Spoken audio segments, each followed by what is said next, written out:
Gokulam jewellers 20,000కు మించి కొనుగోలుకి gold coin, diamonds కి 5,000 ఆఫర్, ఎలక్ట్రిక్ బైక్ గెలుపొందే గొప్ప అవకాశం. Live life like a king. ఈ సూక్తికి ఆయన ఒక నిలువెత్తు నిదర్శనంగా నాకు అనిపిస్తూ ఉంటుంది. 50 ఏళ్ల సినీ జర్నీని పూర్తి చేసుకున్నటువంటి రాఘవేంద్రరావు గారికి హృదయపూర్వక కృతజ్ఞతలు తెలియజేసుకుంటూ శుభాకాంక్షలు అందజేస్తూ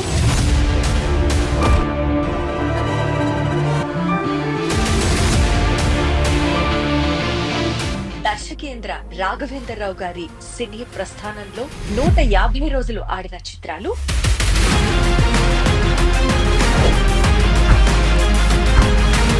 ఇక 250 రోజులు ఆడిన చిత్రాలు,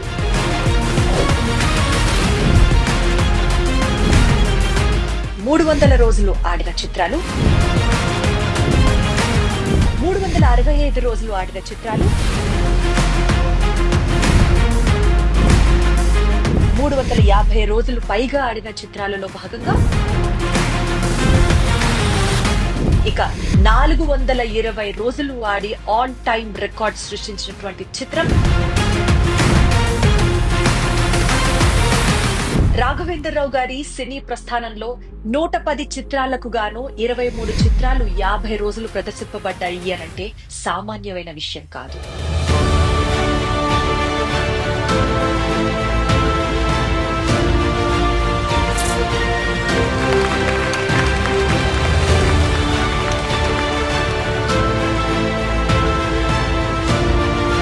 యాభై ఏళ్లలో 110 సినిమాలు చేయడం, ఈ మ్యాజిక్ ని ఎలా సాధ్యం అయ్యేలా చేశారు మీరు? పూజ్యులు విశ్వకేత నట సార్వభౌమ ఎన్టీ రామారావుతో ఆయన మీద పుట్టిన క్లాప్, ఆ తర్వాత ప్రేక్షకులు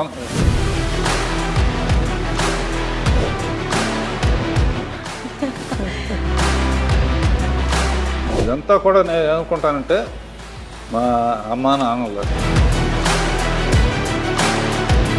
మే 2, 1977 టాలీవుడ్కి ఒక గొప్ప దర్శకుడు పరిచయం అయిన రోజు. బాబు సినిమా రిలీజ్ వెనకాల ఒక కథ ఉంది అని విన్నాము. ఇన్ని సినిమాలు తీసి దాని గురించి మాట్లాడితే రాఘవేంద్ర పాటలు బాధిస్తారంటారు. కారణం ఏంటి? ఒకసారి రాజమౌళి ఒక ఇంటర్వ్యూలో నన్ను అడిగాడు, మేము చాలా పాటల్లో హీరోయిన్ బాగా చూపించాలని అనుకుంటామండి, మీ దాంట్లోనే ఎక్కువ బాగుంటారు, కారణం ఏంటి అన్నారు. అట్లా నేను ఏమన్నా అంటే హీరోయిన్ రాగానే ఫేస్ అంక చూడండి, నేను అసలు అనగానే అందరు గొల్లు నవ్వారు. అదృష్టం చేసుకుని ఉండాలి, మీ సినిమాలో నటించాలన్నా ఒక చిన్న భాగం అవ్వాలన్నా. నువ్వు కూడా చేద్దుగాని ఎప్పుడైనా. అసలు మీ ఫిట్నెస్ సీక్రెట్ చెప్పండి, మీరు ఏం తింటారు చెప్పండి. ఎక్కువ ఫూల్స్ చుట్టూ ఉంటారు, చుట్టుకొండని ఇలా తీయడని ఆడని నవ్వటం చాలా ఇష్టం. సో అదన్నమాట మీ సీక్రెట్. ఆ గ్యాప్లో చిన్న పర్సనల్ ఇంట్రెస్ట్. పర్సనల్ ఇంట్రెస్ట్ ఏంటి? కాలక్షేపానికి కొంచెం ఒక రౌండ్ వేసుకోవటం. ఎప్పుడైనా హారర్ కానీ సస్పెన్స్ థ్రిల్లర్ కానీ అలాంటివి ట్రై చేశారా అండి? అసలు మీకు ఇష్టమా అవి? హారర్ సినిమా చూస్తే తల దించుకుంటాను. మ్యూజిక్ ద్వారా కూడా ప్రజల్ని ఒక కనెక్షన్ లోకి తీసుకొచ్చేస్తారు మీరు. ఏంటి మీకు అంత మ్యూజికల్ సెన్స్? అసిస్టెంట్ డైరెక్టర్గా ఉన్నప్పుడే 60 పాటలన్నీ పాడుకునేవాడు. నేను మా అన్నయ్య కలిసి డ్యూట్ పడేవాళ్ళం. అబ్బో, గుర్తుందా? ఏదన్నా 1-2 లైన్లు ఇప్పుడు పాడగలరా? పులి వస్తేరా ఏం చేస్తావురా అన్నయ్య అంటే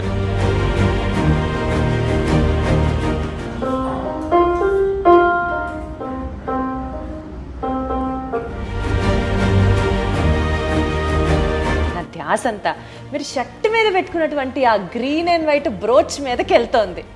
ఏంటి చెప్పండి, దాని సిగ్నిఫికెన్స్ ఏంటి, దాని బ్యూటీ ఏంటి? ఏంజల్ ఉంటే మంచిదంటారు. వాళ్ళంటే నాకు ఎంత ప్రేమో. అప్పట్లో ఈ ఇండస్ట్రీ ఎలా ఉండేది సార్? అంటే నా అదృష్టం ఏంటంటే 3 తరాలతో చేశాను. ఎల్లి ప్రసాద్ గారు అనేవారమ్మా, రాఘవేంద్ర ఎంత హైట్ వెళ్తే అంత బాధ్యత తిరుగుతుంది. రాజకీయాలలోకి మీరు రావాలి అని ఎప్పుడు అనుకోలేదా? ఆ ప్రవేశం గురించి ఎప్పుడు ఆలోచించలేదా? ఏదైనా తెలిసిన పని చేయాలని నా ఉద్దేశం. థ్యాంక్స్ టు చంద్రబాబు నాయుడు గారు.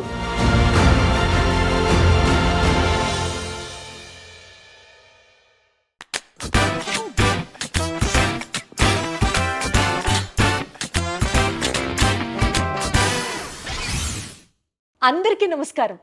50 ఏళ్ల అద్భుతమైన సినీ కెరియర్ ఆయనది. ఆయనే దర్శకేంద్రుడు శ్రీ డాక్టర్ కె రాఘవేంద్రరావు గారు. ఈ 50 ఏళ్ల సుదీర్ఘ ప్రయాణంలో ఎన్నో రికార్డులు, ఎన్నో బ్లాక్ బస్టర్లు, ఎన్నో అవార్డులు, అన్నిటికంటే మించి ఎన్నో ఎన్నో ఎన్నో అద్భుతాలు. Live life like a king, ఈ సూక్తికి ఆయన ఒక నిలువెత్తు నిదర్శనంగా నాకు అనిపిస్తూ ఉంటుంది. 100% సార్థకం అవుతుంది ప్రతి అక్షరం కూడా. సో 50 ఏళ్ల సినీ జర్నీని పూర్తి చేసుకున్నటువంటి రాఘవేంద్రరావు గారికి ముందుగా తెలుగు ప్రేక్షకులు, తెలుగు అభిమానులు అందరి తరఫున, ఎస్పెషలీ మా ఐ డ్రీమ్ తరఫున హృదయపూర్వక కృతజ్ఞతలు తెలియజేసుకుంటూ, శుభాకాంక్షలు అందజేస్తూ, ఆయన విలువైన సమయాన్ని ఇంటర్వ్యూ చేయడానికి మాకు ఇచ్చినందుకు గాను ప్రత్యేకమైన ధన్యవాదాలు తెలియజేసుకుంటూ, 50 years of cinematic legendary experience పూర్తి చేసుకున్న దర్శకేంద్రుడు డాక్టర్ రాఘవేంద్రరావు గారికి మరొక్కసారి గౌరవాన్ని అందజేస్తూ,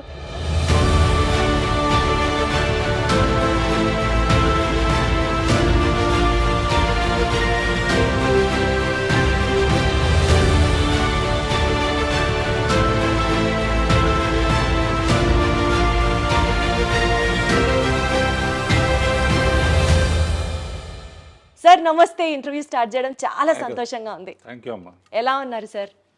నీది బెజవాడ, నాది బెజవాడ. ఆ కనెక్ట్ ఉంటేనే నాకు ఒక పాజిటివ్ వైబ్ అనిపిస్తుంది సార్. కృష్ణా జిల్లా. Thank you so much. ఏ ప్రోగ్రామ్ అంటే 40 ఏళ్ళు మాట్లాడలేదు, మీ అందరూ తెలుసు. అవును, సౌందర్యలహరిలోనే ఫస్ట్ మాట్లాడింది.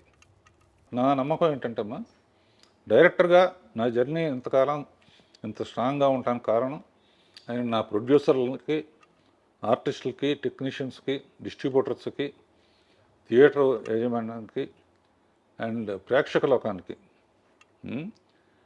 వీళ్ళందరికీ మనస్ఫూర్తిగా థ్యాంక్స్ చెప్తున్నాను. వాళ్ళు లేకపోతే నా ఈ సక్సెస్కి అర్థం లేదు. అండ్ ముఖ్యంగా పర్టికులర్గా నేను వాళ్ళ ఇంత సక్సెస్ఫుల్గా ఉండటానికి రీజన్ ఏంటంటే, మంచి ముహూర్తం ఏంటంటే, పూజ్యులు విశ్వఖ్యాత నట సార్వభౌమ ఎన్టీ రామారావు గారితో అడవిరాముడు చిత్రంతో నా జర్నీ కమర్షియల్ డైరెక్టర్గా స్టార్ట్ అయిందమ్మా. ఫస్ట్ టైం ఆడిటోరియంలో అడవిరాముడిలో, అంతకుముందు రామారావు గారు కనపడితే పూలు వేయటం, కొబ్బరి హారతలు ఇవ్వటం ఉండేది. ఫస్ట్ టైం ఆర్ఎస్కోబాయ్ పాటకి డబ్బులు వేయటం మొదలుపెట్టారు. అదొక రికార్డు. దానికి కారణం ఏంటంటే, ఈ అవకాశం నాకు అవడానికి నేను అసిస్టెంట్ డైరెక్టర్గా ఫస్ట్ క్లాప్ కొట్టింది కూడా ఆయన మీదే. ఆయన మీద కొట్టిన క్లాప్ ఆ తర్వాత ప్రేక్షకులు కొన్ని కోట్ల మంది మన సినిమాలకి క్లాప్స్ కొడతారని అప్పుడు ఊహించలేదు నేను. ఇలా చాలా విషయాలు మీ నుంచి తెలుసుకోవడం, మీతో పంచుకోవడం సంతోషంగా ఉంది.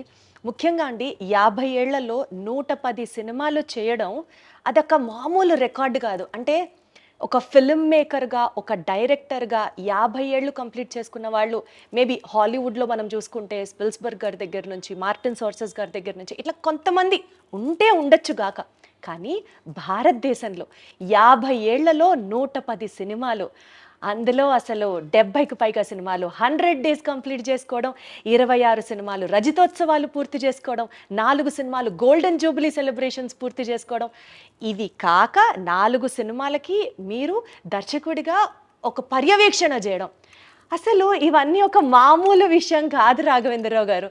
ఈ మ్యాజిక్ని ఎలా సాధ్యం అయ్యేలా చేశారు మీరు? అంటే ఎప్పుడు ప్రతి ఫీల్డ్లోనూ కాంపిటీషన్ స్పిరిట్ ఉండాలమ్మా. నాకు అసిస్టెంట్ డైరెక్టర్గా ఉన్నప్పటి నుంచే, అసిస్టెంట్ డైరెక్టర్ ముందు కాలేజీలో ఉన్నప్పుడు కూడా ఏంటంటే, మెడ్రాస్లో ఉండేవాళ్ళం. కాలేజీకి పుస్తకాలకి ఇచ్చిన డబ్బుని సినిమాల కోసం, తెగ సినిమాలు చూడటం కోసం ఖర్చు పెట్టేవాడిని. మా ఫ్రెండ్ పుస్తకాలతో చదివి పాస్ అయ్యాను. మా ఫ్రెండ్ ఏమో 3 సార్లు తప్పాడు. అలా చూసి నడిచి మౌంట్ రోడ్ నుంచి నడిచి వస్తూ ఉంటే వీళ్ళు ఈ షాట్ ఎట్లా తీశారు, ఈ షాట్ ఎట్లా తీశారు, మనం అయితే ఎలా తీయాలి అనే ప్యాషన్ విపరీతంగా ఉండేదమ్మా. అప్పుడు మా నాన్నగారు కూడా డైరెక్టరు. ఆ తర్వాత ఆయన చాలా సక్సెస్ఫుల్గా ప్రేమ్ నగర్ ఇవన్నీ చేశారు.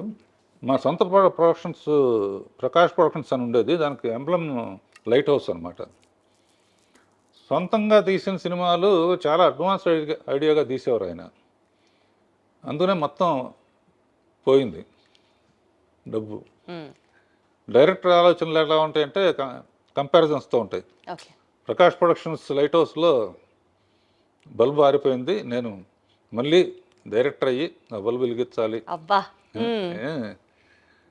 అనే ఒక ఛాలెంజ్ తీసుకున్నామా. ఛాలెంజ్ తీసుకుని ఫస్ట్ పిక్చర్ పాండవనస్తం కమలాకర్ కామేశ్వరతో చేసి, తర్వాత నాన్నగారి దగ్గర ఎక్కువ చేశాను. యుమోత్సవం గారి దగ్గర ఒకటి చేశాను.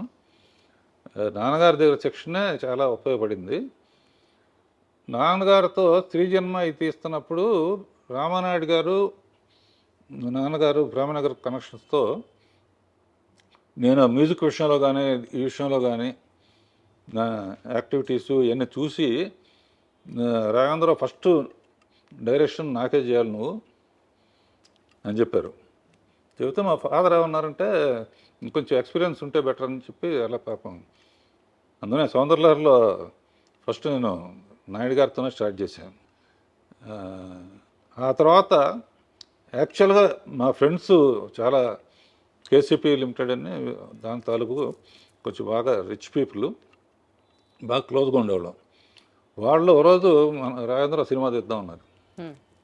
తీద్దామంటే నేను అందరిలాగా ఎందుకు శ్యామ్ బెనగల్ వాళ్ళలాగా మంచి ఆర్ట్ ఫిల్మ్ తీయాలి, ₹1,00,000 తీసి రికార్డు చేయాలి,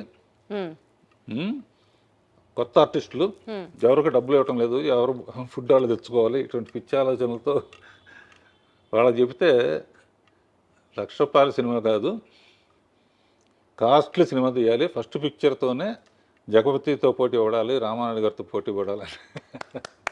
సో ఒక డైరెక్టర్గా అది డిఫైనింగ్ మూమెంట్ అనమాట. అసిస్టెంట్ డైరెక్టర్ నుంచి డైరెక్టర్గా ఆ ఛాలెంజ్ని యాక్సెప్ట్ చేస్తూ అప్పటి పరిస్థితులకు తగ్గట్టుగా వండర్ఫుల్ అంటే. నేను ఏం చేస్తానో ఎలా తీస్తానో కూడా నా మీద నమ్మకంతో ఇచ్చిన ప్రొడ్యూసర్స్ మొట్టమొదట ఇచ్చిన వాళ్ళకి మర్చిపోకూడదు కదమ్మా. సార్ ఆ హంబుల్ క్వాలిటీ ఎన్ని జనరేషన్స్ మీ నుంచి నేర్చుకున్నా సరే ఇంకా చాలా తక్కువే అవుతుంది. అది May 2, 1977 టాలీవుడ్కి ఒక గొప్ప దర్శకుడు పరిచయం అయిన రోజు.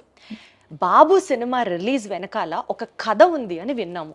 అంటే మీరు ముహూర్త బలాన్ని గట్టిగా నమ్ముతారని, ఆ ముహూర్తానికి ఆ సినిమాని విడుదల చేయాలి, కానీ అప్పట్లో కాబట్టి కరెంటు కోతలు అవి ఉంటూ ఉంటాయి, సో టైంకి రిలీజ్ చేయలేకపోతున్నాము అని చెప్పి మీరు ఒక పోస్టర్ వేసి అందరికీ పంచారట. సో ఆ ఎక్స్పీరియన్స్ని గుర్తు చేస్తూ ఆ టైంలో ఎలాంటి సవాళ్ళని ఎదుర్కొన్నారు రాఘవేంద్రరావు గారు మీరు? అంటే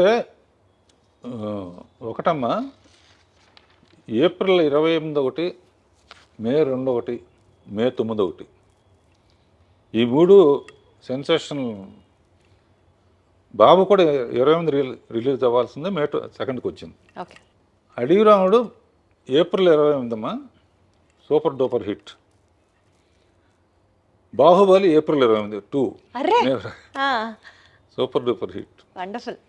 మే 2 నా ఫస్ట్ పిక్చరు. మే 2 అమరావతికి మళ్ళీ పుట్టినరోజు. అంటే మనం వెదవాడాలం కనుక ఖచ్చితంగా అమరావతితో కనెక్ట్ అవుతాం. రైట్. మే 9 రేపు one of my Athiloka Sundari మా అందరి ఫేవరెట్ సినిమా రిలీజ్ అవుతుంది అప్పుడు కూడా. సో ఈ 3 డేట్స్ గోల్డెన్ మెమరీస్ ఉంటాయమ్మా. అండ్ ఎప్పటి నుంచో నాకు ఈటీ చూసినప్పటి నుంచి ఫ్యాంటసీ సినిమా తీయాలని, ఫస్ట్ ఫ్యాంటసీ సినిమా డైరెక్ట్గా కొన్ని కేవరెడ్డి గారు 1-2 తీశారు, కానీ యాక్చువల్ ఫ్యాంటసీగా అక్కడి నుంచి రావటం అది అంటే అది క్రెడిట్ అనుకోవట్లేదు.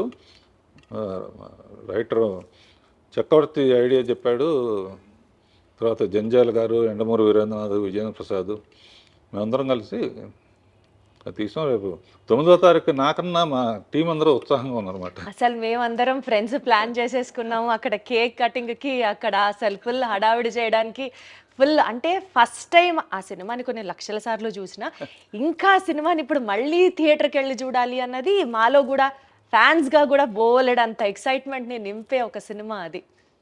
అదేనమ్మా ఇప్పటికీ దత్తు గారు కానీ చాలామంది జగదేక వీరుడు వస్తుందో మళ్ళీ తీయమంటారు. మ్మ్. నేనేమంటా అంటే అదే పేరు పెట్టి వేరే సినిమా తీసినా బాగుండదు. మ్మ్. అదే సినిమా తీయాలంటే మళ్ళీ కంపారిజన్ వస్తుంది. మ్మ్. ఇప్పుడు చిరంజీవి కొడుకు రామ్ చరణ్తో తీసాం అనుకో, శ్రీదేవి కూతురు జాహ్నవి డాన్స్ కపూర్ తీసాం అనుకో, మనుషులు మారారు కానీ వాళ్ళే గుర్తుకొస్తూ ఉంటారు. 100% రైట్ సార్ మీరు చెప్పింది. పైగా మ్యూజిక్ ఏమో మార్చకూడదు. మ్మ్. అంతకన్నా గొప్ప మ్యూజిక్ ఇళయరాజా గారు మహానుభావుడు. ఒకసారి ఊరిని సరదాగా చెప్తాను, ఇళయరాజా గారు నేను ఎప్పుడు మాట్లాడినా కదా, ఆయనకి ఏదో ఫంక్షన్ వస్తే ఇక్కడికి వచ్చాడు ఆయన. అందరూ మాట్లాడిన తర్వాత రాజా గారు మాట్లాడడం ముందు డైరెక్టర్ గారిని మాట్లాడమనండి రాఘవేంద్ర గారిని, నేను ఆయన మాట్లాడరంటే ఇప్పుడు అదేం కుదరదు, ఆయన మాట్లాడితే నేను మాట్లాడతాను అంటే, సార్ నన్ను క్షమించండి నేను ఎప్పుడు మాట్లాడలేదు స్టేజ్ మీద అంటే, మీరు మాట్లాడితే మాట్లాడతా లేకపోతే దిగిపోతాను. మ్మ్. అప్పుడు ఒక మాట చెప్పాను అనమాట, ఇళయరాజా గారు జగదేక వీరుడు అయితే ఆయన సంగీతం అతిలోక సుందరి అని. అబ్బబ్బబ్బబ్బబ్బబ్బ. భలే చెప్పారు. హా. అంతకన్నా 2 ముక్కల నుంచి ముగించేశారా? ఆ మాత్రం ఆ ఒక్క మాట చెప్పి ముగించేశారా? ఈ మధ్య అంటే ఇప్పుడు రంగంలో దిగాను కాబట్టి కొంచెం మాట్లాడుతున్నా. సో 1977లో బాబు సినిమా రిలీజ్ అయిన తర్వాత బాగా రికార్డ్స్, బాగా కలెక్షన్లు వచ్చాయి. అదే టైంలో ఆ స్పాన్లో కె విశ్వనాథ్ గారి జీవనజ్యోతి సినిమా రిలీజ్ అయినప్పుడు మీ సినిమా కలెక్షన్లు కొద్దిగా తగ్గాయి అని చెప్పి మీరే ఒక ఇంటర్వ్యూలో చెప్పారు. అంటే కాస్త డిసప్పాయింట్ అయ్యారు మీరు ఆ టైంలో అని చెప్పారు. సో దాని తర్వాత ఎక్స్పీరియన్స్, నా సినిమా అంటే ఇలా ఉండాలి అని ఒక స్టాండర్డ్ ఏమన్నా అనుకున్నారా మీరు? నిజంగానమ్మా నాకు విశ్వనాథ్ గారి పిక్చరు, బాపు గారి పిక్చర్ అంటే చాలా ఇష్టం. మొదట్లో అసిస్టెంట్ డైరెక్టర్ కొన్నప్పుడు ఆదర్ సుబ్బారావు పిక్చర్లు సాంగ్స్ టేకింగ్లో నా సినిమా బాగుంది 50 డేస్ వరకు బాగా ఆడుతుంది. ఈ లోపల జీవన్ జ్యోతి రిలీజ్ అయింది. నేను యాజ్ విశ్వనాథ్ గారి ఫ్యాన్ లాగా ఆ సినిమాకి వెళ్ళాను. ఎప్పుడైతే వాణిశ్రీతో ఆ సెంటిమెంటల్ పార్ట్ వచ్చిందో, zoo zoo zoo zoo zoo zoo zoo zoo zoo zoo అని పాట ఉంటుంది, ఆ పాట రాగానే ఒకటే అనుకున్నా, మన థియేటర్లో ఈ ఒక్క పాట కోసం మన థియేటర్లో వాళ్ళందరూ కూడా జూ జూ జూ అంటే విశ్వనాథ్ గారి థియేటర్కి వెళ్ళిపోతారు అని స్పోర్టివ్గా తీసుకున్నామ్మా. తీసుకుని ఆయనతో కూడా నేను షేర్ చేసుకున్నా. ఎందుకంటే అప్పటి నుంచి ఆయన అసలు ఫ్యామిలీను ఇళ్ళు ఇయ్యే తప్ప, నేనే కులుమన వెళ్ళి అక్కడికి వెళ్ళి ఇక్కడికి వెళ్ళి ఆయనలాగా తీయాలనుకునేవాడు. కానీ మళ్ళీ నెక్స్ట్ పిక్చర్కి మళ్ళీ కాశ్మీర్ అని ఇదని అదని రెస్పాన్సిబిలిటీ అంటే ఆడియన్స్కి. చాలా రోజులు రాజమౌళి కూడా ఫాలో అయ్యాడు. ఒక పెద్ద పిక్చర్ తీస్తే నెక్స్ట్ చిన్న పిక్చర్ తీసేవాడిని. అవును. బాబు తర్వాత జ్యోతి తీశాను, అడవి రాముడి తర్వాత కల్పన తీశాను. అచ్చా. అట్లా పెద్ద సినిమాలని చిన్న సినిమాలని రెండు బ్యాలెన్స్ చేయడం మీ స్కిల్. జయసుధ ఇట్లా చేసుకుంటా ఉంటే అడ్వాంటేజ్ ఏంటంటే, చాలా రోజులు రాజమౌళి ఫాలో అయ్యాడు కానీ వన్స్ మగధీరాను బాహుబలి అయిన తర్వాత ఇక అతని చేతుల్లో లేదు. చచ్చినట్టు ఇంకా పెద్ద సినిమా తీయాల్సింది. అంటే ప్రత్యేకంగా దాని వెనకాల రీజన్ ఏంటి? ఒక పెద్ద సినిమా, ఒక చిన్న సినిమా. అంటే చిన్న సినిమా అప్పుడు రాఘవేంద్రరావు సినిమా అంటారు, పెద్ద సినిమా అన్నప్పుడు ఆ పేరు ఉంటుంది. అంటే హీరో పేరు ఉంటుంది తప్పని కదా నేను చెప్పేది. మెయిన్గా అంటే రాఘవేంద్రరావు సినిమా చూడాలి, లేకపోతే దాసరి నారాయణరావు సినిమా చూడాలి. ఇప్పుడు ఏంటంటే రాజమౌళి సినిమా చూడాలి, సుకుమార్ సినిమా చూడాలి, అన్నీ అందరూ. మీ స్టైల్ ఆఫ్ ఫిల్మ్ మేకింగ్లో రాఘవేంద్రరావు గారు ఒక గ్రాండియర్ ఉంటుంది. ఒక విజువల్ స్టోరీ టెల్లింగ్ని మీరు అద్భుతంగా విజువల్స్ రూపంలో కానీ, ఫ్రేమ్ సెట్ చేయడంలో కానీ మీ మార్క్ మీదే. అదే ఇందాక మీరు అన్నట్లు పెద్ద సినిమా అయినా అద్భుతంగా ఉంటుంది, చిన్న సినిమా అయినా బీభత్సంగా ఉంటుంది. ఆ ఎక్స్పర్టైజ్ మీకు సాధ్యం అంతే. నేను నిన్న క్వశ్చన్ అడుగుతాను. జ్యోతి తీశాను, దేవత తీశాను, బొబ్బులి బ్రహ్మను తీశాను, అన్నమయ్య తీశాను, తర్వాత ఇక ఫ్యామిలీ డ్రామాలు చాలా తీశాను, చాలా ఎమోషనల్ సబ్జెక్టులు అన్నీ. ఇన్ని సినిమాలు తీసి దాని గురించి మాట్లాడితే రాఘవేంద్ర గారు పాటలు బాగా తీస్తారంటారు. కారణం ఏంటి? నువ్వు చెప్పాలి. అడు చూపిస్తావా? అలా అని కాదు, బట్ అంటే అదే నేను చెప్తున్నాను కదా, ఏ ఫ్రేమ్కి ఆ ఫ్రేమ్ స్పెసిఫిసిటీ ఉన్నా light travels faster than sound అంటారు కదా. సో కొన్ని సీన్స్, కొన్ని సాంగ్స్ ఎస్పెషల్లీ మీరు సాంగ్స్లో యూజ్ చేసే కొన్ని ప్రాపర్టీస్ అట్లా నిలబడిపోతాయి అంతే, అది వేరే లెవెల్ అంతే. అంటే అది మెయిన్ తెలివితేటలను డామినేట్ చేసి అంటే ఇంకా మా మైండ్ని డైవర్ట్ చేసేసి మీరు చూపించే ఆబ్జెక్ట్స్, ఎస్పెషల్లీ ఫ్రూట్స్ యూసేజ్ కానీ, ఎస్పెషల్లీ ఫ్లవర్స్ యూసేజ్ కానీ మీ తర్వాతే అంతే, ఇంకా అందులో తిరుగులేదు. పూజ్యులు వెంకయ్యనాయుడు గారు కూడా ఎప్పుడైనా స్టేజ్ మీద స్వర్ణభారత్ అనే అవును ఒక ట్రస్ట్ నడుపుతున్నారు. బాగా చాలాసార్లు వెళ్ళాను, బాగా నడుపుతున్నారు, బ్రహ్మాండంగా ఉంటుందని. ఆయన ఏ స్టేజ్ మీద చెప్పినా కూడా రాఘవేంద్ర సినిమా అంటే స్వర్గాన్ని నేల మీద దింపినట్టే అండి. అసలు ఒక హీరోయిన్ని ఇంత అందంగా మరి ఏ దర్శకుడు చూపించలేనంత విధంగా ఆవిడ ఎంట్రీ కానీ, మీరిచ్చే ఆ షార్ట్స్, ఆ పూలు మధ్యలో అసలు వేరే లెవెల్. రాఘవేంద్రరావు గారు అదృష్టం చేసుకొని ఉండాలంతే ఆ సినిమాలో, మీ సినిమాలో నటించాలన్నా, ఒక చిన్న భాగం అవ్వాలన్నా. నువ్వు కూడా చేద్దు కానీ ఎప్పుడైనా. ఆహా తదాస్తు, ఇది ఎప్పుడో అవుతుంది, నెరవేరాలని కోరుకుంటున్నాను నేను కూడా. అంటే ఇందాక మీరు చెప్పినట్లు ఆ జీవన్ జ్యోతి సినిమా హాల్లోంచి చూసి మీరు బయటకు వస్తూ ఉన్న తర్వాత మేబీ అదే మీ స్ఫూర్తేమో, లేడీ ఓరియంటెడ్ సినిమాలు జ్యోతి, ఆమె కథ, అమరదీపం ఇట్లాంటివి మీరు చేసినప్పుడు అప్పట్లోనే లేడీ ఆడియన్స్ని, ఫ్యామిలీ ఆడియన్స్ని కూడా టార్గెట్ చేయాలి అని అనిపించిందా మీకు? ఒక స్ట్రెచ్లో ఆ సినిమాలు తీసుకుంటూ వచ్చారు. అట్లా అనిపించే ప్లాన్ చేశానమ్మా. ఎందుకంటే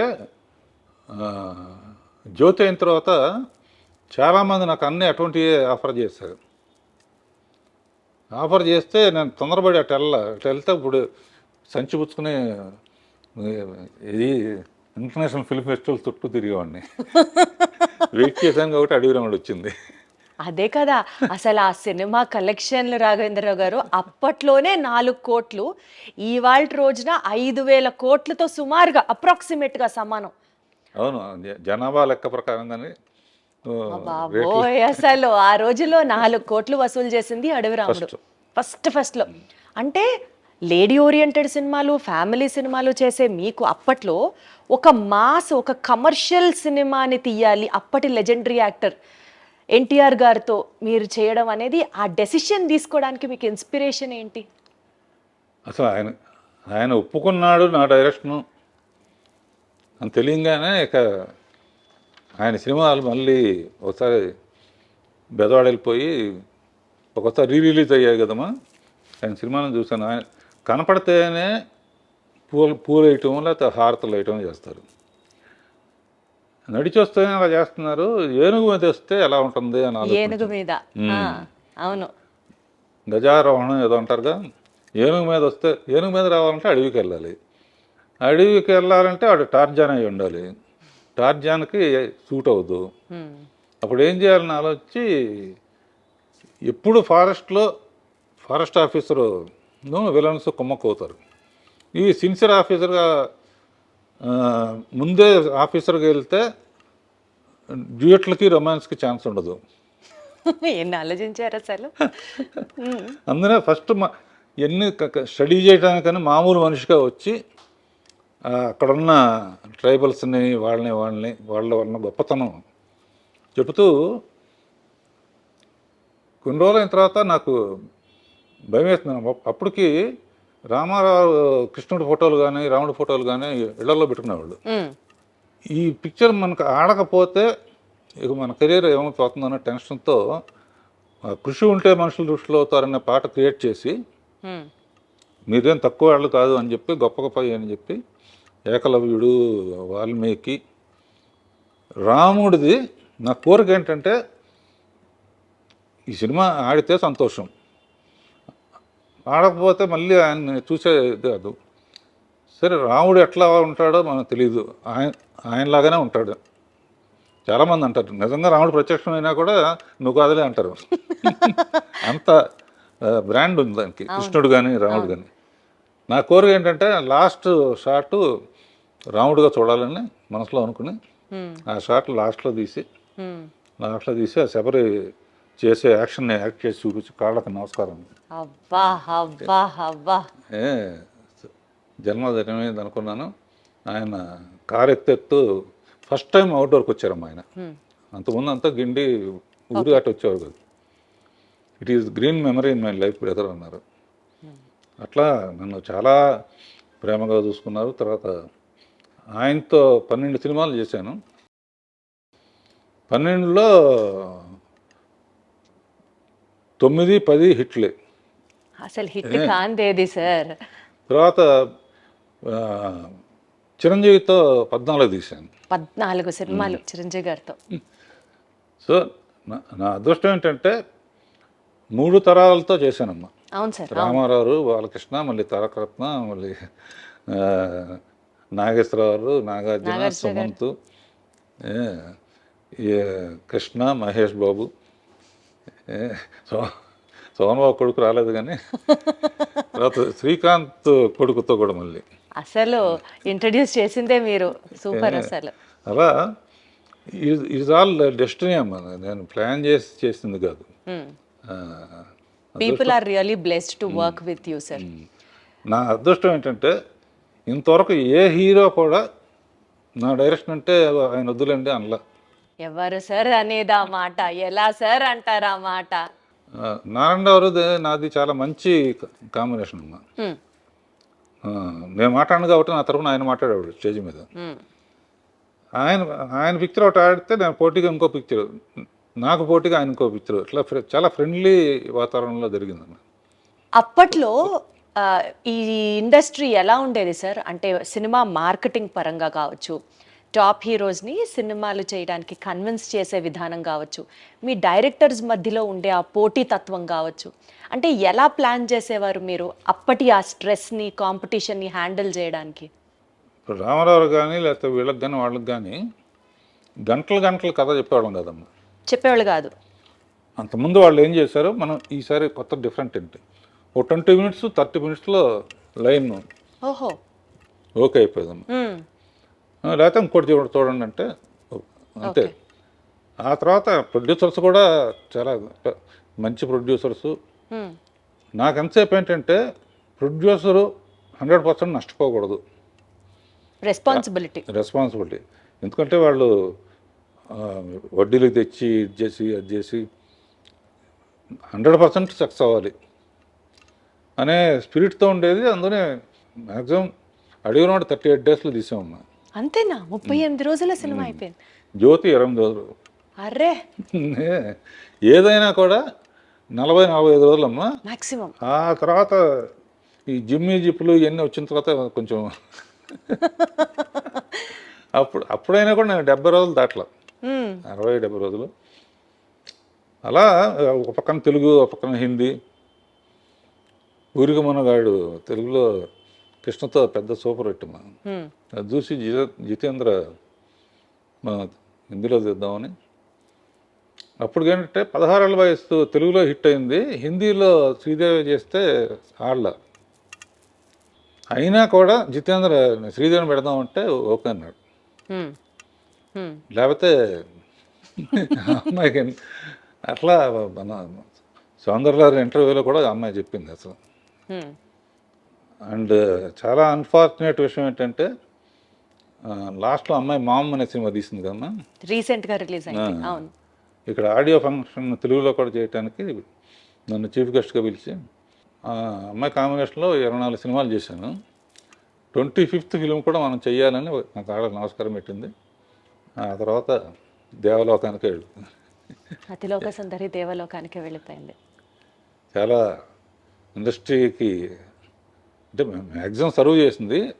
అట్లాంటి డెత్ ఉండకూడదు. అవును సార్, అవును సార్. ఇందాక మీరు చెప్పినట్లుగా శ్రీదేవి గారితో 24 సినిమాలు చేశారు, 11 సినిమాలు ఎన్టీఆర్ గారితో చేశారు, 14 సినిమాలు చిరంజీవి గారితో చేశారు. అసలు ఇట్లా చెప్పుకుంటూ పోతే ఏఎన్ఆర్ గారితో, శోభన్ బాబు గారితో, కృష్ణరాజు గారితో ఇట్లా చాలా సినిమాలు చేశారు కదా. అప్పట్లో ఆ హీరోస్లో ఉండేటువంటి ఆ చరిష్మాటిక్ ఎక్స్పీరియన్స్ మీతో ఎట్లా ఉండేది సార్? నాగేశ్వరరావు, రామారావు వాళ్ళు మా నాన్నగారు తరం అమ్మ. చాలా గౌరవంగా ఉండేది. వాళ్ళ ఎక్స్పీరియన్స్ మాతో షేర్ చేసుకోవటం. ఎందుకంటే వాళ్ళకి ఆ టైంలో ఏంటంటే యంగ్ డైరెక్టర్స్ కావాలి వాళ్ళకి. ఎప్పుడైనా కొత్తదే సెలెక్ట్ చేసుకుంటారు కదా. అట్లా అందరూ అసలు చాలా హ్యాపీగా ఆడతా పాడతా తీసేవాళ్ళం కథల విషయంలో కానీ, రిలీజ్ అయిన తర్వాత కానీ. అండ్ ఇంకో గొప్ప విషయం ఏంటంటే ఓ పిక్చర్ ఒక ఆడపోయినా కూడా ఈ డైరెక్టర్ వద్దు ఇంకో డైరెక్టర్ పెట్టుకుందాం అనే సిస్టమ్ లేదు అప్పుడు. రంగారావు కానీ ఎవరైనా కూడా హీరోలు అందరూ, చిరంజీవి గారితో కూడా నాకు హిట్లు ఉన్నాయి, ఫెయిల్యూర్స్ కూడా ఉన్నాయి. ఫెయిల్యూర్ అయిందని చెప్పి మన డిస్కౌంట్ డైరెక్టర్ వద్దు అన్నట్టు లేదు, ఈక్వల్గా షేర్ చేసుకునేవాళ్ళం. ఓకే, తప్పు జరిగింది నెక్స్ట్ కరెక్ట్ చేసుకుందాం అని. అట్లా చాలా ఫ్రెండ్. ఇప్పుడు కూడా అంతా సరదాగానే ఉంటారు. ఇప్పుడున్న జనరేషన్లో వాళ్ళు తీసే పిక్చర్లు నాకు నచ్చిందంటే డెఫినెట్గా నాకు ఫోన్ చేసి అప్రిషియేట్ చేస్తారు. చేస్తే నేనే వస్తానండి అని చెప్పి వచ్చేవారు. అప్పుడప్పుడు డైరెక్టర్స్ అందరం కలిసి ఈ బ్యాచ్ డైరెక్టర్స్ అందరూ మా ఇంట్లో పార్టీ చేసుకుంటా ఉంటున్నాం. అబ్బో, అదే అడగబోతున్నాను. అంటే డైరెక్టర్స్ ఇప్పటి వాళ్ళని మీరు అప్రిషియేట్ చేయడమో చాలా పెద్ద విషయం. ఇందాక మీరు అన్నట్లు 3 తరాల హీరోలని మీరు ఇంట్రడ్యూస్ చేశారనుకోవచ్చు, వాళ్ళతో కలిసి చేశారనుకోవచ్చు. ఎన్టీఆర్ గారి దగ్గర నుంచి, ఏఎన్ఆర్ గారి దగ్గర నుంచి ఇట్లా చెప్పుకుంటూ పోతే జనరేషన్స్ వైజ్ సినిమాలన్నీ మీరు చేశారు ఆ హీరోలతో. ఆ జనరేషన్ గ్యాప్కి మీరు ఎలా అడ్జస్ట్ అయ్యేవారు రాఘవేంద్రరావు గారు? ఎలా హ్యాండిల్ చేసేవారు? వాళ్ళతో ఫ్రెండ్లీగా ఉండేవాడు. వాళ్ళ మెయిన్గా రాఘవేంద్రరావు చాలా సీరియస్గా ఉంటారు అనుకుని వస్తారు. ఓహో, వచ్చిన తర్వాత కొంచెం మామూలుగా ఫ్రెండ్లీగా ఉంటాం, కొంచెం ఫూరిష్ జోకులు వేయటం. నా చుట్టూ కూడా ఎప్పుడు ఎంటర్టైనింగ్గా ఉండే వాళ్ళతోనే ఉంటాను నేను. చాలామంది ఇప్పుడు ఉన్న బ్యాచ్లో కానీ బయట ఫ్రెండ్స్ కానీ, సినిమా ఫ్రెండ్స్ కన్నా బయట ఫ్రెండ్స్లో కానీ సరదాగా ఏ దేశం వెళ్ళినా కూడా వాళ్ళతో వెళ్ళటం, అక్కడ ఏదో ఒకటి చేయటం, ఏం లైఫ్ని లైట్గా తీసుకోవటం. అద్భుతం. అంటే మిమ్మల్ని ఇంట్రడ్యూస్ చేస్తున్నాను అని కొంచెం ఆ భయము, ఆ బెరుకు నాకు కూడా ఉండింది. భయపడుతూ వచ్చాను, అమ్మో చాలా తక్కువ మాట్లాడతారు అనుకుంటా. కానీ కెమెరా సాక్షిగా చెప్తున్నాను, సార్ని కలిసిన తర్వాత అసలు ఇంటర్వ్యూ ఎంత జాయ్ఫుల్గా, హ్యాపీగా, అసలు నాకు ఇప్పుడు టెన్షనే లేదు రాఘవేంద్రరావు గారు. స్ట్రెస్ అంతా పోయింది, ప్రశాంతంగా మాట్లాడుతున్నట్టుంది మీతో. మెయిన్గానమ్మా ఇప్పుడు మనకు సామెత ఉంది కదమ్మా, కొత్త నీరు వస్తే పాత నీరు వెళ్ళిపోతుందని. నేను ఒక స్టేజ్లో అవును కొత్త తరం వచ్చినప్పుడు మనం సైడ్ ఇవ్వాల్సిందే, ఆపలేం కదా, ఆపాల్సిన అవసరం కూడా లేదు. మనకు డైరెక్షన్ తప్ప ఇంకేం తెలియదు. బిఏకి పెద్ద ఉద్యోగం రాదు. నెక్స్ట్ తెలిసింది ఏంటి అని ఆలోచిస్తే డ్రైవింగ్ తెలుసు. చాలా రిచ్ మ్యాన్ దగ్గర డ్రైవర్గా పనికొస్తాం తప్ప డైరెక్షన్ తప్ప ఏమీ తెలియదు.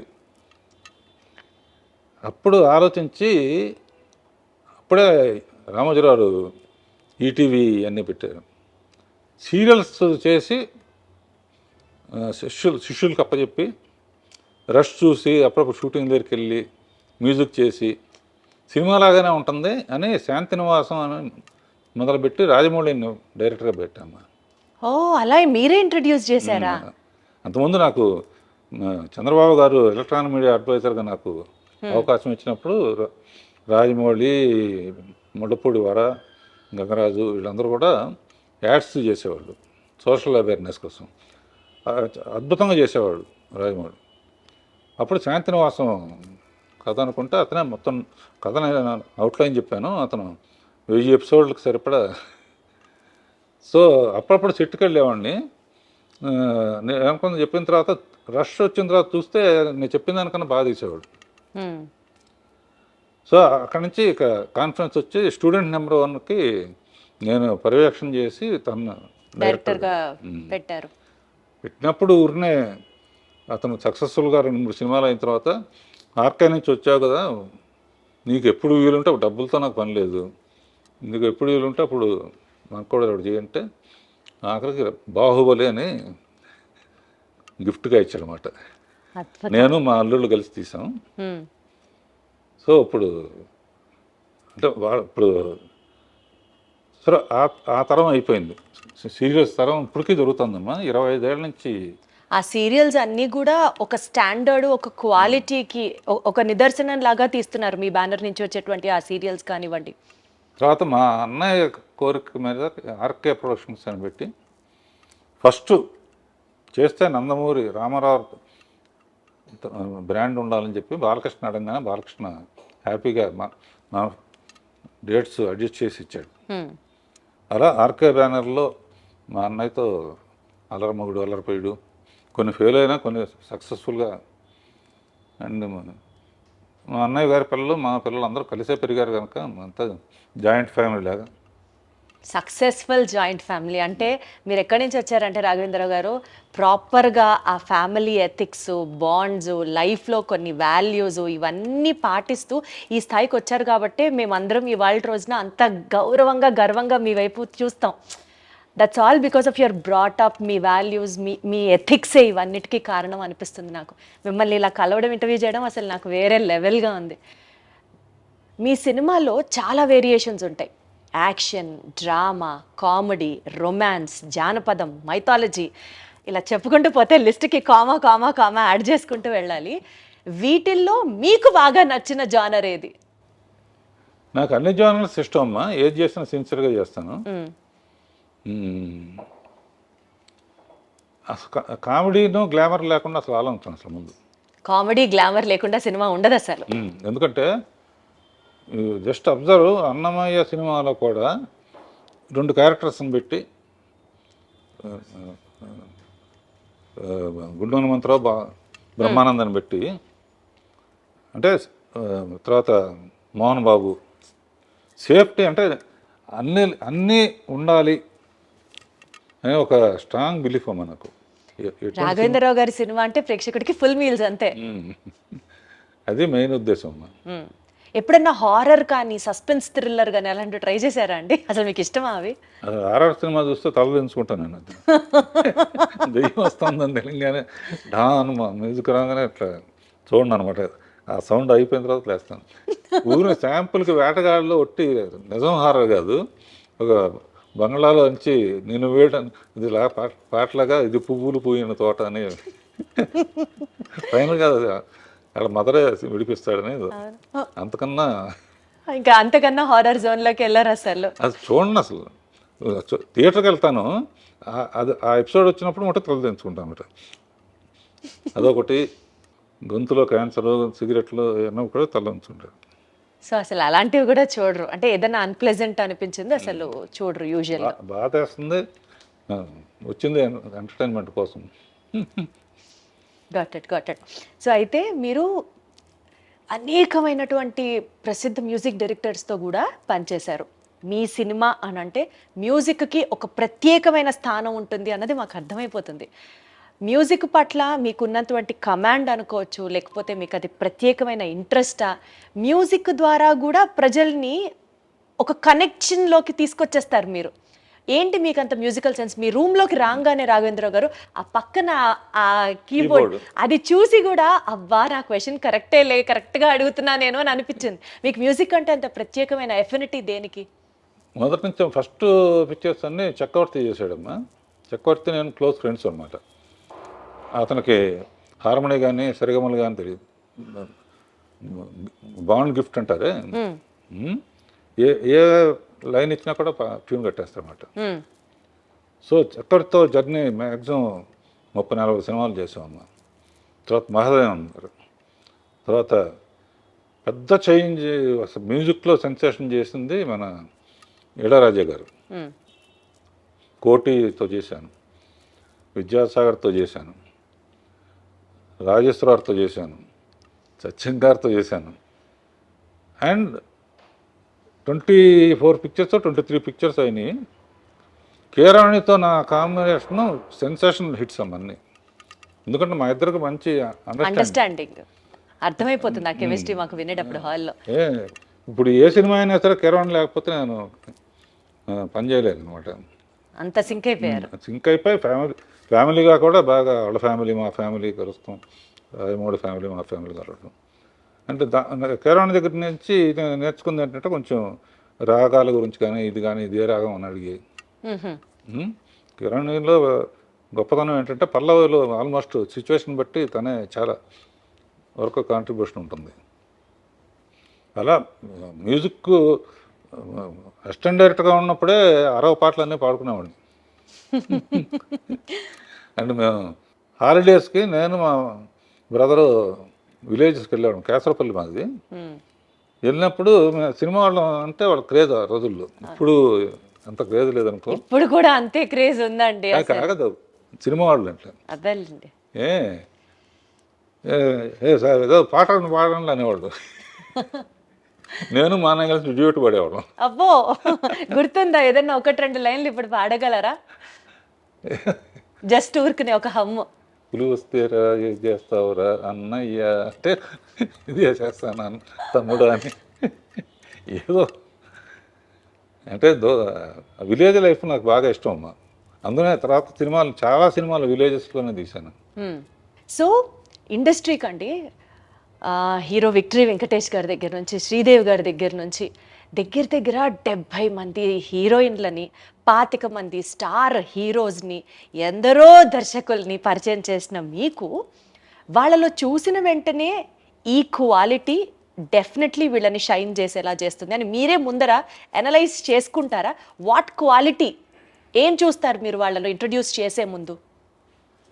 హీరోకి అడ్వాంటేజ్ ఏంటన్నా అన్నీ తనే చేస్తాడు.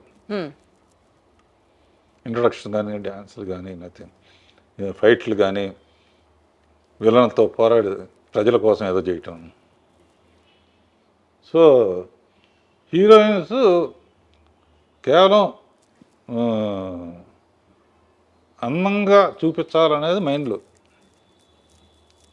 ఆల్రెడీ అందంగా ఉన్నా కూడా ఒకసారి రాజమౌళి ఒక ఇంటర్వ్యూలో నన్ను అడిగాడు, మేము చాలా పాటల్లో హీరోయిన్ బాగా అనుకుంటామండి, మీ దాంట్లోనే ఎక్కువ బాగుంటారు, కారణం ఏంటి అన్నారు.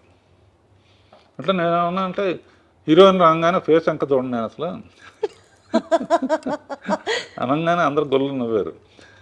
అంటే సరదాకని చెప్పి ఏంటంటే ఎవరు పూర్తిగా అందంగా ఉండరమ్మా. కొంతమంది నవ్వు బాగుంటుంది, కొంతమంది కళ్ళు బాగుంటాయి, కొంతమంది. సో ఏది బాగదో అది చూపించకుండా అవాయిడ్ చేయటమే మీ గొప్పతనం, మీ స్కిల్. లేకపోతే కొంచెం అటు ఇటుగా ఉంటే చుట్టూ పూలు పెట్టి అందులోంచి అమ్మాయి అదా పూలకి అసలు కారణం. అలా అల్టిమేట్గా ఏంటంటే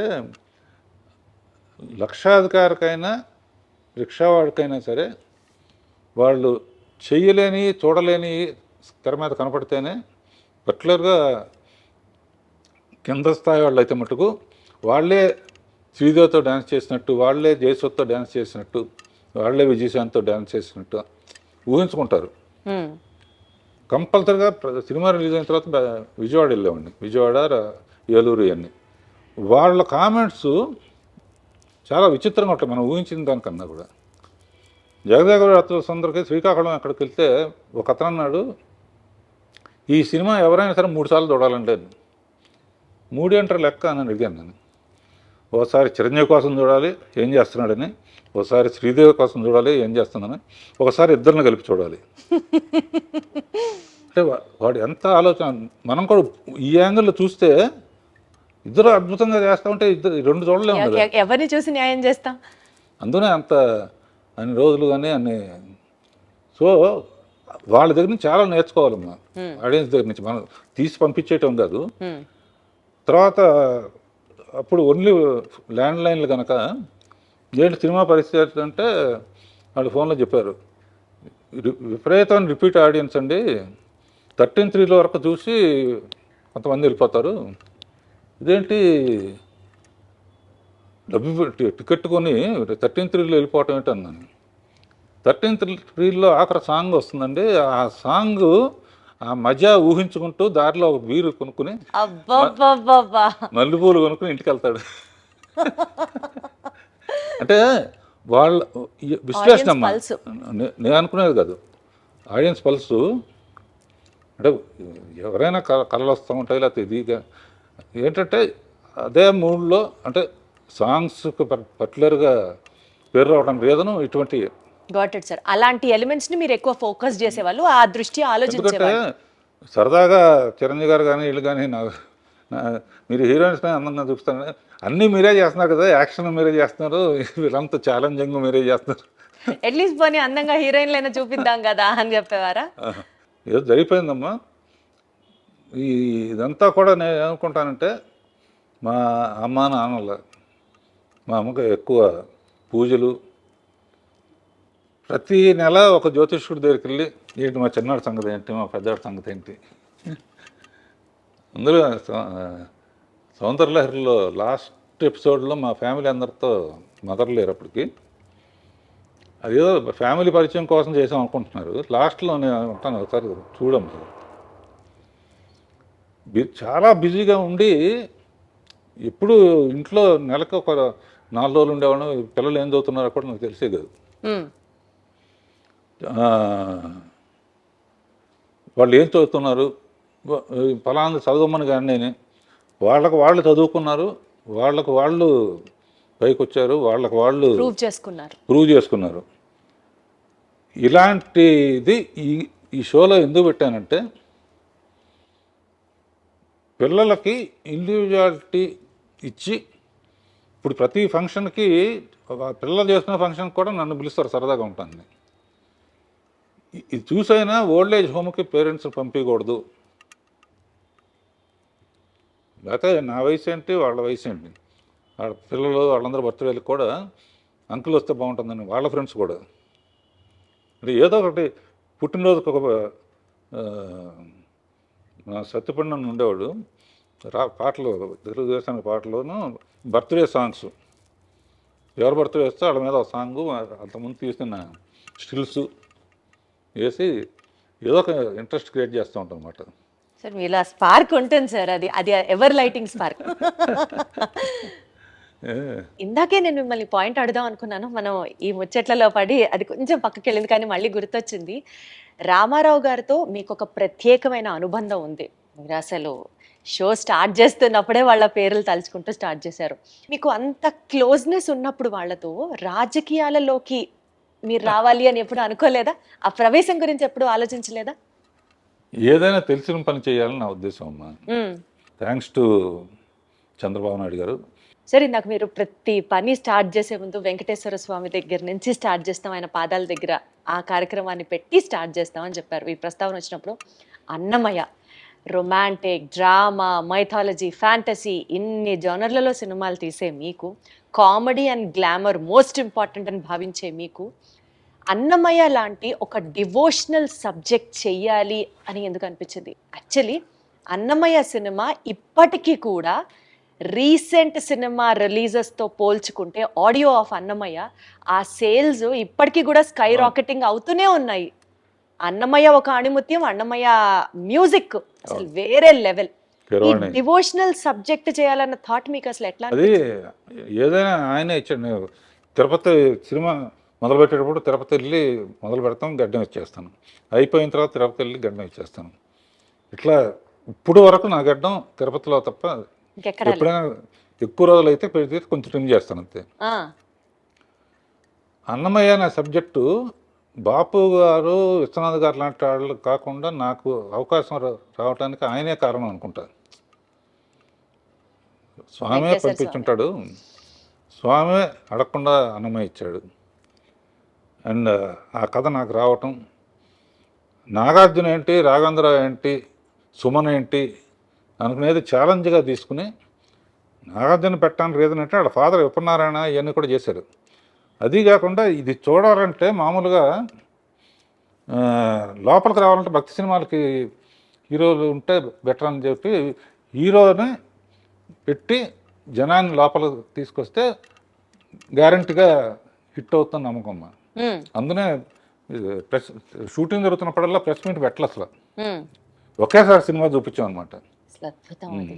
బెస్ట్ కళ్ళకి పండగ అసలు స్వామిని అలా చూడడం. అసలు క్లైమాక్స్కి అయితే ఇప్పుడు కూడా ఫోన్ చేసి కళ్ళెమ్మటి నీళ్లు తిరగని వాళ్ళు ఉండరు సార్. ఉన్నారంటే వాళ్ళకి అసలు ఇంకా వాళ్ళు వేరే జానర్ అని అర్థం చేసుకోవాలి అంతే. ఇప్పటికీ టీవీలో వచ్చినప్పుడు చూస్తే ఫోన్లు వస్తాయి నాకు, ఎందుకు రాగంగా అంత ఏడిపించావు అంట. నాకు కూడా అది రామదాసు, నిజంగా స్వామి మీ చేత జయించారు అన్నట్టుగా ఇప్పుడు భావించాలి. చిరంజీవి గారు, వెంకటేష్ వీళ్ళందరూ కూడా ఎన్ని సినిమాలు చేసి లాభంగా ఒక అన్నమయ్య జాలరాజు అంటాను. అండ్ మనం బాధ్యతగా తీసుకుని ఇంట్రడ్యూస్ చేసిన వెంకటేష్ కానీ, మహేష్ బాబు కానీ, అల్లు అర్జున్ కానీ, వీళ్ళందరూ వాళ్ళ టాప్ పొజిషన్లో ఉన్నందుకు అంతకన్నా మనకేం కావాలి? సార్థకం సార్, అసలు జన్మ సార్థకం అంతే. మీతో పనిచేయడమే మహాభాగ్యం. అలాంటిది ఇంట్రడ్యూస్ చేసి వాళ్ళందరూ టాప్ పొజిషన్ లో ఉండడానికి కారణం మీరే అని అంటే మాత్రం అసలు ఎంత కంటెంట్మెంట్. సరే, ఇప్పుడు పెద్ద సినిమాల్ని అంటే 70mm స్క్రీన్ ఫిల్మ్స్ని, బిగ్ సినిమాస్ని మీరు షూట్ చేశారు, మీరు హ్యాండిల్ చేశారు.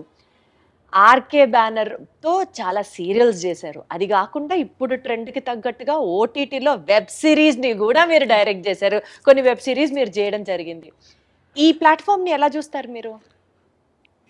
అప్పుడు సీరియల్ మొదలు పెట్టినప్పుడు ఐడియా అందుకు వచ్చిందని చెప్పాను కదా, కొత్త మొత్తం అయిపోయిన తర్వాత నాకు బ్లాంక్ అయిపోయానమ్మా. బ్లాంక్ అయిపోయాను. ఇప్పుడు ఏం చేయాలి మనం? ఖాళీగా ఆఫీస్కి వచ్చి కూర్చుని ఏం చేయాలి? అప్పుడు నాకు ఐడియా వచ్చింది, సీరియల్ ఐడియా లాగానే యూట్యూబ్ చూడటం మొదలుపెట్టా, షార్ట్ ఫిల్మ్స్. అందులో బెస్ట్గా తీసిన వాళ్ళని పిలిచి కొన్ని షార్ట్ ఫిల్మ్స్ చేసాం. అందులో కొన్ని పాటలు రాయటం కూడా మొదలుపెట్టాను. పాటలు మీరు రాశారా? అరే! సో అదే టైంలో ఈటీవీలో కథాసౌధ అని చెప్పి వెబ్ సిరీస్, అంటే ఒక్కో సిరీస్ అరగంటలో అయిపోవాలన్నమాట. అరగంటలో కథ చెప్పడం. అవి ఇప్పుడు శిష్యులను పెట్టేసి నేను అప్పుడప్పుడు సెటిల్కి వెళ్ళి స్టోరీ డిస్కషన్, మ్యూజిక్. సో ఇప్పటికీ మీరు అవి హ్యాండిల్ చేస్తున్నారు, పర్యవేక్షిస్తున్నారు. మన సండే వస్తుంది. ఇప్పుడు లైఫ్ పార్ట్నర్ అని ఒకటి తీశాను, లవ్ యూ నానమ్మ అని ఒకటి తీశాను, సుందరంగాడి ప్రేమ కథ అని ఒకటి తీశాను. ఏవి అలనాటి ముద్దులని రాబోతోంది అనమాట. ఇది ఇందుగలడందు లేడన్న సందేహము వలదు. మా రాఘవేంద్రరావు గారు అన్ని ప్లాట్ఫామ్స్ లో ఆయన ఉన్నాను అని ప్రూవ్ చేస్తారు. అద్భుతం అసలు. అది కాకుండా ఈ కుర్రాళ్ళందరినీ అయిపోయిన తర్వాత ఈవినింగ్ 4:30 నుంచి 6 వరకు వెళ్ళి పికిల్ బాల్ ఆడతాం అనమాట. మళ్ళీ వాళ్ళతో కలిసి అర్రే వీడు కొంతమంది ఆ తర్వాత కీబోర్డ్ అన్నావు కిందాక మా అమ్మాయి చెప్పింది, ఖాళీగా ఉంటుంది కీబోర్డ్ నేర్చుకోవచ్చు కదా అని. నేర్చుకుంటున్నారు. అయ్యమ్మా బాబోయ్! మీ ఫిట్నెస్ సీక్రెట్ ఏంటి రాఘవేంద్రరావు గారు? ఎప్పుడు ఆ స్మైల్, ఇన్ని యాక్టివిటీస్, చాలా జోష్ఫుల్గా ఉండడం, సరదాగా ఉండడం. అసలు మీ ఫిట్నెస్ సీక్రెట్ చెప్పండి. మీరు ఏం తింటారు చెప్పండి.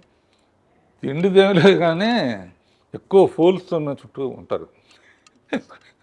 మరి హార్వర్డ్ యూనివర్సిటీ, ఇది జేసీ మిల్లర్, ఇటువంటివన్నీ శక్తిపండని లేకపోతే ఈడని ఆడని ఊరిని జోకులు వేసుకుంటూ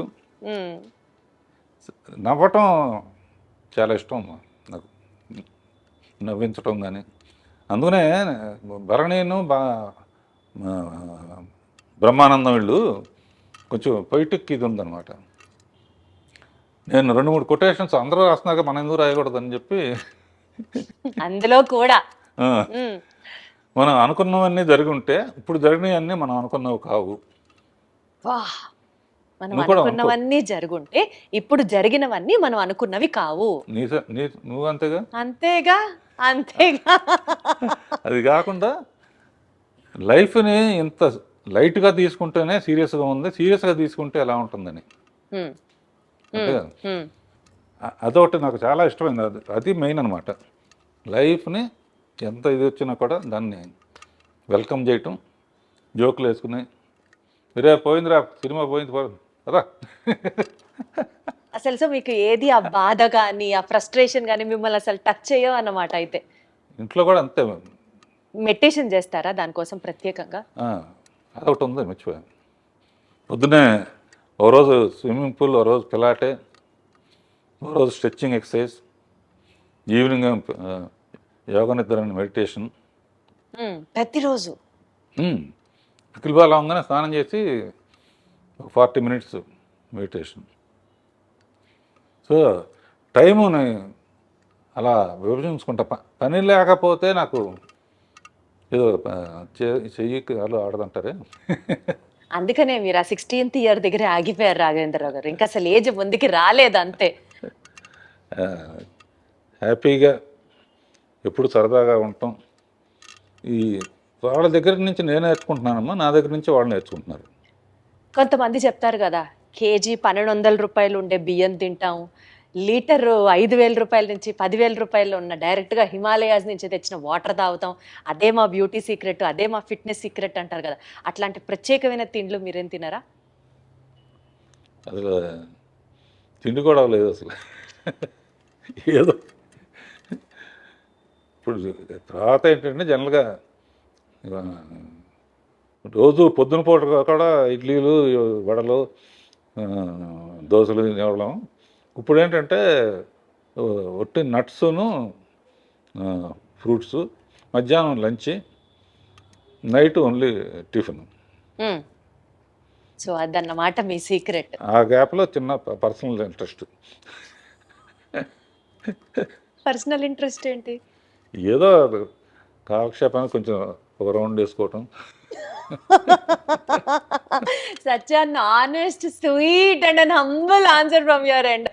అసలు సూపర్. ఎటు మనం ఈ విషయాలు మాట్లాడుతున్నాం కాబట్టి రాఘవేంద్ర గారు, నాకు ఇందాకటి నుంచి మిమ్మల్ని చూస్తున్నాను, మీతో మాట్లాడుతున్నాను, కానీ నా ధ్యాస అంతా మీరు షర్ట్ మీద పెట్టుకున్నటువంటి ఆ గ్రీన్ అండ్ వైట్ బ్రోచ్ మీదకి వెళ్తోంది. అసలు అది ఎంత క్యూట్గా ఉందంటే ఏంటి చెప్పండి, దాని సిగ్నిఫికెన్స్ ఏంటి, దాని బ్యూటీ ఏంటి? ఇది మా అమ్మాయిలు ఏంజల్ ఉంటే మంచిది అంటారమ్మా. ఏంజల్ ఇళ్లలో కూడా ఏంజల్ బొమ్మ పెడితే చాలా, లేకపోతే నువ్వు కూడా పెట్టుకో ఇంట్లో. ఇది పెట్టుకో అని చెప్పి మా పిల్లలు ఇచ్చారు. ఇది వాళ్ళు ఇచ్చిందంటే నాకు వాళ్ళంటే నాకు ఎంత ప్రేమో, ఇది అంటే అంత ప్రేమ అనమాట. దీంతో చాలామంది అడుగుతారు, ఇది ఎక్కడ పోతుందో అని చెప్పి 2-3 ఒక్కోసారి పడిపోవచ్చు కదా. ఒకటి మట్టుకు అందరూ 2-3 ఎప్పుడూ పెట్టుకుంటాను. ఒకటి మట్టుకు ఎక్కడ పడాలో అక్కడ పడుతుంది. గొప్ప వ్యక్తి అక్కినేని నాగేశ్వరరావు నిర్యాణం చెందినప్పుడు అన్నపూర్ణ స్టూడియోలోనే ఇది చేశారు. ఫైర్ లాస్ట్ రైట్స్ అన్ని అక్కడ చేశారు. నాగార్జున ఎక్కువ ఎమోషనల్ అయితే నేను గట్టిగా కావాలని ఇంటికి వచ్చి చూస్తే ఇది లేదు, అందులో పడిపోయింది అనమాట. అందుకనే ఎప్పుడు సేఫ్టీకి దానికి నేను చాలా హ్యాపీగా ఫీల్ అయ్యాను.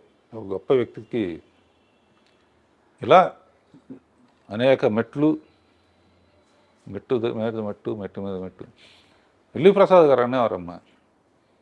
అంటే ఆయన సినిమాలో చైల్డ్ ఆర్టిస్ట్గా కూడా చేశాం. నేనంటే బాగా ఇష్టం ఆయనకి. రాఘవేంద్రరావు సినిమా పెద్ద హిట్ అయిందని వాళ్ళ అబ్బాయి చెప్పాడు అనుకో, రాఘవేంద్రరావు ఎంత పైకి వెళితే ఎక్కడ ఇది పడిపోకుండా చూడటం ఉండడం బాధ్యత. పడిపోకుండా చూడటం, ఎంత హైట్ వెళ్తే అంత బాధ్యత పెరుగుతుంది. అట్లా is a beautiful journey all over. ప్రత్యేకంగా అండి, సీనియర్ ఎన్టీఆర్ గారితో మీరు చేసిన ప్రతి సినిమాలో ఆడియో బ్లాక్ బస్టర్ హిట్ అంతే. చక్రవర్తి గారు మ్యూజిక్ అనుకోవచ్చు, లేకపోతే వాట్ ఎవర్, కారణాలు ఏంటో మీరే చెప్పాలి. కానీ అసలు ఆ పాటలకి మీరు దగ్గరుండి రాయించుకునేవారా, లేకపోతే ఎన్టీఆర్ గారే రాసేవారా? అసలు ఏంటి ఆ మ్యాజిక్? యాక్చువల్గా అమ్మా, ఇందాక చెప్పినట్టు రామారావు పిక్చర్ రాగానే ఎట్టి పరిస్థితుల్లో సక్సెస్ చేయాలి అన్నది ఒక అప్పటికేంటంటే నాగేశ్వరరావు డ్యాన్స్లు అంటే బాగా విపరీతంగా స్టెప్పులు విజిల్స్ చేసేవాళ్ళు. రామారావుకి అంత సాంగ్స్ అప్పుడు మిగతా వర్షిప్ ఉండేది, కానీ ముందు అది కూడా కవర్ చేయాలని చెప్పేసి నా బిలీఫ్ ఎప్పుడు సాంగ్ హిట్ అవ్వాలన్నా ఇది చెప్తున్నా దాని లీడ్ సీన్ బాగుండాలి. సో సాంగ్స్లో ఆయన ఫెయిల్ అవ్వకూడదు అనుకుని ఆరేసుకోబోయే పారేసుకున్నానని అడవి రౌండ్ల పాట నాగన్ గారు మ్యూజిక్. ఆ పాట అప్పుడు ఏంటంటే హీరో కోసం పరిగెత్తుకుంటూ వస్తుంటే నీళ్ళలో పడిపోతుంది. ఆయన వచ్చే లోపల ఆరేసుకోవాలని చెప్పి లీడ్ అలా తీసుకున్నా. తీసి ఈ లోపల ఆయన వచ్చేస్తున్నాడు. ఆడియన్స్ ఎంత మంచి వాళ్ళు అంటే వస్తామంటే చీర ఎగిరిపోయింది. చెట్టు నుంచి చారేసుకోపోయి పారేసుకున్నానంటే ఏళ్ళలో డబ్బులు అంటే టేక్ ఆఫ్ ఉంటేనమ్మా. అక్కడి నుంచి ఇక పాటల్లో కూడా ఆయన కూడా అందులో కృషి ఉంటే మనుషులు ఋషులు అవుతారులో ఎన్లైట్మెంట్ ఆఫ్ సోషల్ ఇది ఒక మోటివేషన్ సాంగ్. తర్వాత కోకిలమ్మ పెళ్ళికి అనేది. తర్వాత మేజర్ చంద్రకాంత్ పుణ్యభూమి నా దేశం పాట. అసలు మేజర్ చంద్రకాంత్లో పుణ్యభూమి నా దేశం ఎక్కడికి వెళ్ళినా సరే ఆగస్టు 15న జనవరి 26న ఈ పాట ప్లే అవ్వకుండా భారతదేశంలో ఎక్కడ ఉండదు అంతే. అదిను ఆయన అందులో కూడా అన్ని గెటప్పులు శివాజీ అల్లు సీతారామరాజు ఆయన అనేవాడు, బ్రదర్ చాలామంది చేశారు జాగ్రత్త అని. అంటే అల్లు సీతారామరాజు కట్టబొమ్మను కూడా ఇచ్చాం కదా, శివాజీ గణేష్ చేశారు. కమిట్మెంట్ అంటే ఆయన గెటప్లన్నీ ఆయన గద తయారు చేసిన అన్ని డిజైన్ ఆయన వస్తాడు. ఎన్టీఆర్ గారే డిజైన్ చేసేవారా? బాగా ఆ ఇప్పుడు సాంగ్లో చూసి తెలుస్తుంది. ఘటబ్రహ్మ గెటప్ సంకెళ్ళతో మొత్తం ఇట్లా బంధిస్తుంటే దాన్ని చీల్చుకొని నడవాలి ఆయన. మన ప్రొడక్షన్ వాళ్ళు ఉంటాయి, కారులో కంఫర్టబుల్గా ఉండదని ప్రొడక్షన్ తెప్పించుకుని టిఫిన్ క్యారియర్లో నింపుతామే, అందులో ఎక్కొచ్చాడు ఆయన. ఎక్కొచ్చి ఇట్లా దిగితే అట్లా ఓ బెంగళూరు ప్యాలెస్లో తీసాం, ఎవరు కట్టాలిరా పన్ను. అమ్మో ఇక ఆయన టాపిక్ సౌందర్యలో టాపిక్ వచ్చినప్పుడు నేను తట్టుకోలేక ఏడ్చేసాను. ఇప్పుడు కూడా లైట్గా మీ కళ్ళు చెమరుస్తున్నాయి, అర్థమవుతుంది. అంటే నాకు ఆయన లేకపోతే అసలు అంటే అంత బాగా చూసుకున్నారు. నేను అందుకనే చెప్తున్నా కదా, ఫస్ట్ ఆయన మీద క్లాప్ కొట్టడమే నాకు నా ముహూర్తం అంటారే, గొప్ప ముహూర్తం అనమాట నా జీవితానికి. అందుకనే ఆయన దేవుడిలాగా జీవితంలో మర్చిపోలేని. అద్భుతం. మీరు అలాగా ఇప్పటికే తలుచుకుంటూ సందర్భం వచ్చినప్పుడు అల్లా ఆయనకి కృతజ్ఞతలు చెప్పడం అంటే మీ గొప్పతనం అంతే. పాటల ప్రస్తావన వచ్చింది కాబట్టి శ్రీదేవి గారితో మీరు 24 సినిమాలు చేశారు. అసలు మీరు చేసినటువంటి హిట్ సాంగ్స్ గురించి మాట్లాడుకుంటూ వెళ్తే ఒక ఎపిసోడ్ మొత్తం దాని గురించే చేయాలి. But one of my favourites కానీ ఈ జనరేషన్లో కూడా ఈ ఇన్స్టాగ్రాము, ఫేస్బుక్, యూట్యూబ్లో రీల్స్ అని చేస్తూ ఉంటారు. ఇప్పటికీ ఎవర్ ట్రెండింగ్ సాంగ్ సిరిమల్లె పువ్వా. అసలు ఎంత బాగుంటుందో ఆ పాట. ఈ పాట వెనకాల ఉన్నటువంటి కొన్ని జ్ఞాపకాలని పంచుకోండి సార్. శ్రీదేవిది హిస్టరీ అమ్మా, ఎవరికి జరగనే. మా ఫాదర్ పిక్చర్లో చైల్డ్ ఆర్టిస్ట్, నేను అసిస్టెంట్ డైరెక్టర్. నిద్రపోతా ఉంటే షార్ట్ రెడీ అని చెప్పి ఎత్తుకుని తీసుకొచ్చి యాక్ట్ చేయించాడు. ఒకసారి కొన్ని నాకు ఇచ్చేసేవారు ఆయన, నువ్వు చేసురా అని. మౌంట్ రోడ్లో అమ్మాయి రోడ్డు దాటు అడవడిగా రావాలి. నేనేంటి మనకు ఛాన్స్ దొరికింది బాగా తీయాలని చెప్పి అప్పుడే లైట్స్ వచ్చినాయి అనమాట. నేను ఇట్లా ఊపుతాను, నువ్వు పరిగెత్తుకొచ్చే అన్నాను. లైట్లు గ్రీన్ పడింది, ఊపాను. కార్లలో వస్తాయి, ఆ సెన్స్ పోయింది. అయ్యో, లక్కీగా ఆ షాట్ కూడా అందులో ఉంటుంది. జస్ట్ ఎడ్జి తగిలి పడిపోయింది. పడి అన్కాన్షియస్ అయిపోతే ఎత్తుకుని నాకు జైలు ఇవన్నీ కనపడి అనమాట. అయ్యో, ఏమవుతుందా, ఏ రిస్క్ అవుతుందా. అలా స్టార్ట్ అయ్యింది. ఆ తర్వాత పెద్దమ్మాయి అయిన తర్వాత ఫస్ట్ అటు ఇటుగా ఉన్నాయి. తమిళ్ 14 బాగా. సో దానికన్నా బాగా తీయాలన్న ఛాలెంజ్తో ఆ సిరిమల్ల పువ్వ పాట ఒరిజినల్లో కూడా భారతరాజు గారు చాలా బాగా తీశాడు. నేను ఇందులో నా ఇది బొప్పాస్కాయ దానికో ఏ ప్రోగ్రాంకి వెళ్ళినా కూడా కంపల్సరీగా నాకు ఆనందం ఏంటంటే శ్రీరామనవమికి రామదాస్ పాటలు వేస్తారు, కొండ మీద అన్నమయ్య పాటలు వేస్తారు. ప్రోగ్రామ్స్లో ఆగస్ట్ 15th అంటే మేజర్ చంద్రకాంత్ పాటలు వస్తాయి. సిరిమల్ల పువ్వ అబ్బనీతేందబ్బా. అసలు ఆ పాట గురించి మీరు చెప్పద్దు. బ్లూ కలర్, నేను చిరంజీవి గారి బర్త్డే సెలబ్రేషన్స్ది ఒక ఈవెంట్ హోస్ట్ చేశాను. ఆ ఈవెంట్కి వెళ్ళేటప్పుడు నా కాస్ట్యూము శ్రీదేవి గారి కాస్ట్యూము, బ్లూ చీర, బ్లూ బ్లౌజ్, ప్లెయిన్ అనమాట. ఎగ్జాక్ట్గా అబ్బనీతి అని దెబ్బ నాకు అది కళ్ళ ముందర ఉంటుంది. నాకే కాదు, చాలా మందికి వీరాభిమానులు ఉన్నారు ఆ పాటకి. అలా పాటకి ఛాలెంజ్ అమ్మ. మా పెరటి చేమ చెట్టు అదొకటి మర్చిపోలే. గిరవాణి లేకపోతే నేను మ్యూజిక్ చేయలేను అనే ఫీలింగ్ వచ్చేసుకున్నాను.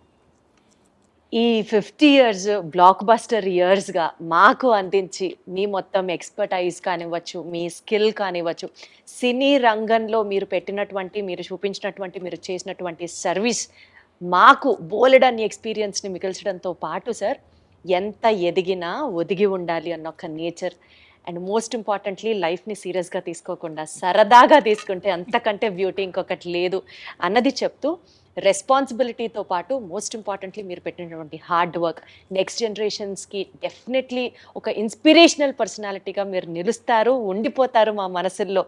మరొకసారి మీకు శుభాకాంక్షలు తెలియజేసుకుంటూ thank you so much Raghavendra garu. Thank you అమ్మా. Thank you audiences. ఐ డ్రీమ్కి థ్యాంక్ యూ.